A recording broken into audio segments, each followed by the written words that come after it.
to volunteer for the COVID unit. I became a nurse because I wanted to help people, and I figured that, was a good start.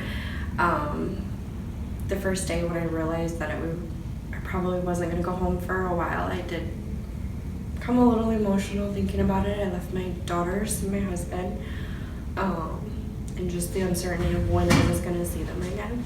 Well, I left 2 teenagers and a husband at home, and it was a difficult decision.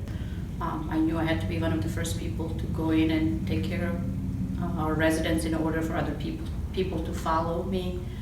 I felt it wasn't fair to ask my nurses to put themselves out there on the front lines if I wasn't willing to do the same. I live with some family members. I am not married and don't have children, so I felt kind of obligated to, step in, because I knew that if I didn't and nobody else was willing to, then other people would be forced. I feel like I signed my life away, in a way. I have a 2-year-old at home, so to even think about going home, it wasn't even an option. I knew our residents were most vulnerable, so I really was worried that all of our resident population or most of our population will get wiped out. We have a lot of residents that are 90 years and above. A lot of them are, pretty fragile. So that was my biggest worry, that they will not make it. A lot of them will not make it. I mean, a lot of them, they are our family. They're, they have their blood family and their family, but we're their Friendship Village family, and it was kind of sad thinking about how we.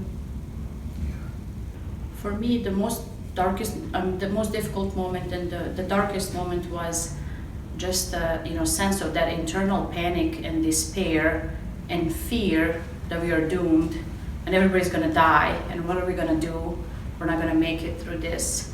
And just to have that feeling of despair and fear and helplessness, where you can't do anything to help these people. There's nothing you can do to save them.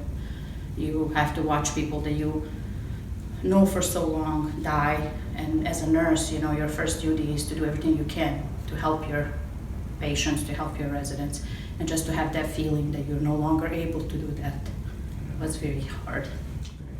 Just felt strong through a lot of it, and you can only be strong for so long in this situation, and then you kind of break down. And I had a couple of those. I think we all did. I think we all had several moments where it was just like, we gotta cry it out, because it felt so good, sometimes to just let it go, and it's okay to cry. You watch them, pass away, and their family members not being able to come in and see them, and having to try to be there for them as they take their last breaths. Taking care of multiple people while they're dying, that was hard. Or even just talking to family members as they're saying their last goodbyes and begging to see their loved ones, and not being able to do that, wanting to take care of everyone all at one time, and you can't. That was hard. There were so many positive things, honestly, when you think about it, it was very dark times, but the good, I hope, and I'm an optimistic person, always outweighs the bad in my eyes, because you realize, you get that, you get to believe in humanity again. You see how people come forward. But I think as a community, everybody came together.